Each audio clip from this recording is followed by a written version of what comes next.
अगर जिम के साथ योग का कॉम्बो कर लिया जाए, वो फ्लेक्सिबिलिटी नहीं होती। और जिम अगर अचानक से छोड़ दो तो इनका ब्याह वजन कराना तेजी पड़ेगा से जिम का बढ़ता और है। योग का। योग के साथ ऐसा नहीं होता। जिम और योग का ब्याह, ये सही है।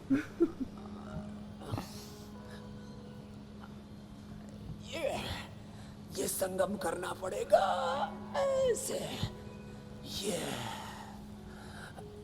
ऐसे। अब बताओ, ऐसे जो कर लेंगे उनके शरीर में कैसे स्फूर्ति नहीं आएगी, कैसे एनर्जी नहीं आएगी। तो ये ऐसे, ये और वेग पूर्वक हम तो 1 मिनट में 50 बार और 2 मिनट में 100 बार ऐसे। 2 मिनट में, लो केवल 2 मिनट में ऐसे ऐसे ऐसे ऐसे ऐसे ऐसे हमने अपने पूरी बॉडी को ट्यून अप किया हुआ है। ऐसे ट्यून अप करो ना, तो ऐसे ट्यून अप जो कर लेंगे ना, फिर क्या दिक्कत है। और देखो, फिर ये सब करके गोमुखासन कर लिया, तो एक बात और, जो लोग जिम करते हैं ना, फिर 40-50 साल के बाद में उनका शरीर का जो बुरा हाल होता है, जो क्षत विक्षत करके टूट फूट करके ऐसे जर्जरित हो करके, फिर कहते रे रामा रामा, बुढ़ापा बहुत खराब दिखता है जिम वालों का। और किसी भी तरह की फिटनेस के जो दूसरे उपाय बिना योग के, रेसलर्स का भी और जिम वालों का भी, बॉडी बिल्डर्स का बुढ़ापा बहुत खराब दिखता है। यहाँ देखो, अभी 25 और 30 की बायोलॉजिकल एज लिए घूम रहे हैं और 100 साल तक ऐसे ही मिलेंगे। तो ये जो आपने बात कही मेरे भाई हुसैन जी, कि जिम से कई बार ऐसा सुंदर सा बदन तो मिल जाता है, लेकिन अंदर से वो टूटे हुए होते, अंदर से सॉफ्टवेयर अपडेट नहीं हो पाता, पूरा विध्वंस होता है। इस और ये भीतर के डिजास्टर से बचाने के लिए योग जरूरी है। बिल्कुल बिल्कुल स्वामी जी। स्वामी जी देखिए, सावन का महीना चल रहा है, बारिश का मौसम वैसे तो हर तरफ ताजगी भरता है, तो इंसान के शरीर में भी ताजगी लाता है, लेकिन साथ में दिक्कतें भी बहुत सारी आ जाती हैं, बिन बुलाई दिक्कतें। हवा में नमी ज़्यादा हो जाने की वजह से शरीर में सोडियम कम हो जाता है। अब इसकी वजह से मसल्स वीक होने लगती है, हड्डियों और जोड़ों में दर्द बढ़ जाता है।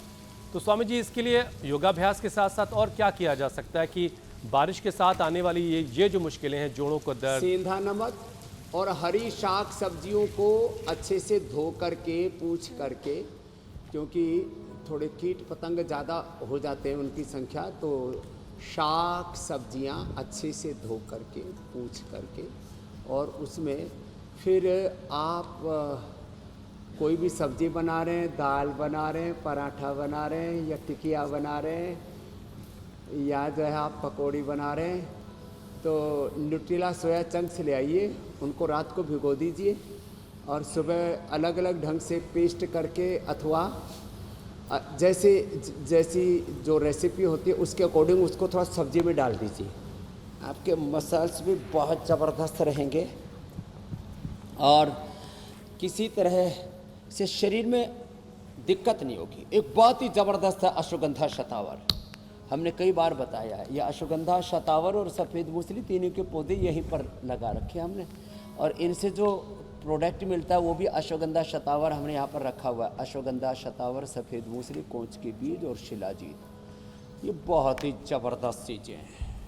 इन्हीं से हमने एक इम्यूनोग्रेड पाउडर बना रखा है, उसमें रिद्धि बुद्धि जीव कृष्ण मेधा महामेधा काकुरी क्षीर काकुरी और मिला रखा है। ये सब आसन करने के बाद ना फिर मंडू का आसन जरूर करना चाहिए। एरिया बाहर, पंजे अंदर, ऐसे दोनों। स्वामी जी, आप जो है दोनों मुठ्ठियां ऐसे लगा पावर योग से होते हुए, बटरफ्लाई से होते हुए अब मंडू का आसन पर आ गए, लेकिन देखिए अभी स्टूडियो में अभी भी पावर योगा जारी है। ऐसा जुनून सवार है इन तीनों देवियों पर कि अभी भी पावर योगा चल रहा है।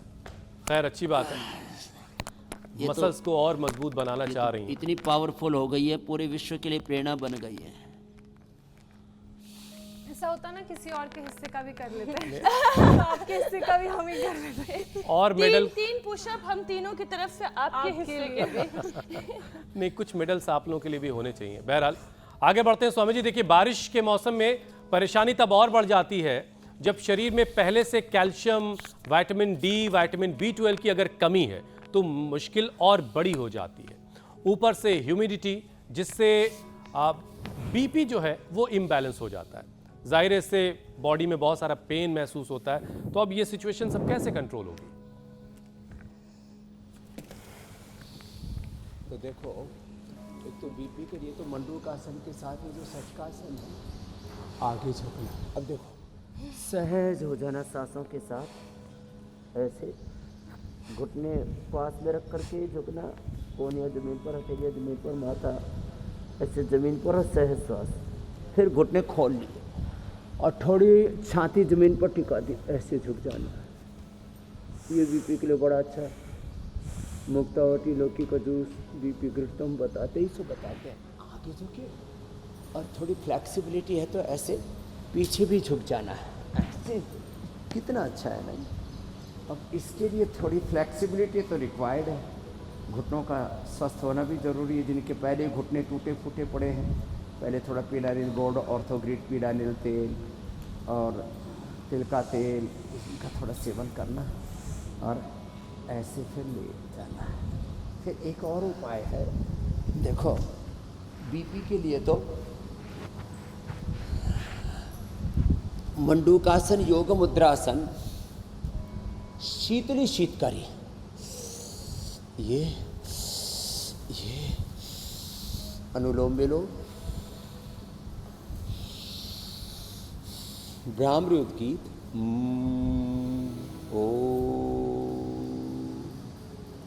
एक क्षण में बीपी नॉर्मल आ जाता है। जहाँ तक आपने B12 की बात की, B12 जो है वो सबसे अच्छा मिलता है मोरिंगा से।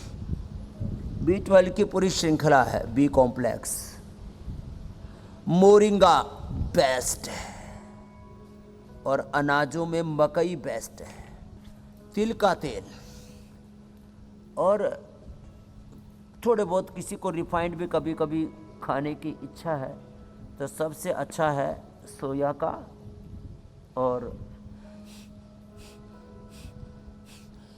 सबसे अच्छा वर्जिन तेलों में तिल का, फिर सरसों का, फिर मूंगफली का, फिर नारियल का। और बेस्ट तो है 4-5 चम्मच घी खाने की बजाय 1 चम्मच ये खा लिया करें। 4-5 चम्मच तेल खाने के बजाय 1 चम्मच गाय का घी खा लिया करें। और देखो B12 के लिए ये मकई, फिर एक दिन जवार, एक दिन बाजरा, एक दिन रागी, एक दिन जौ, कभी सिंघाड़ा, चौलाई, ऐसे अलग अलग अनाज। किसी दिन मूंग की दाल, किसी दिन मोठ की दाल, किसी दिन उड़द की दाल, किसी दिन चने की दाल, छोले, किसी दिन अरहर की दाल, किसी दिन मसूर की दाल, मलका, किसी दिन ऐसे मिक्स दाल। तो ऐसे अलग अलग प्रकार की दालें। राजमा रोज़ नहीं, और राजमा पतला खाना चाहिए। जो घट्ट राजमा खाते हैं ना, फिर राजमा से हाजमा गड़बड़ हो जाता है, फिर वो हजम नहीं होता। तो अलग अलग दालें, अलग अलग सब्जियां, अलग अलग फल, अलग अलग, ये थोड़ा चेंज करके खा लिया कर। प्रकृति में कितनी विविधता है। कुछ तो वही सुबह से शाम तक गोये की दाल पर एक ही वो देखता हूँ, कुछ चने की दाल, कुछ जगह ये अरहर की दाल पर घोटा लगा हुआ, पश्चिमी उत्तर प्रदेश में उड़द की दाल पर घोटा लगा हुआ है।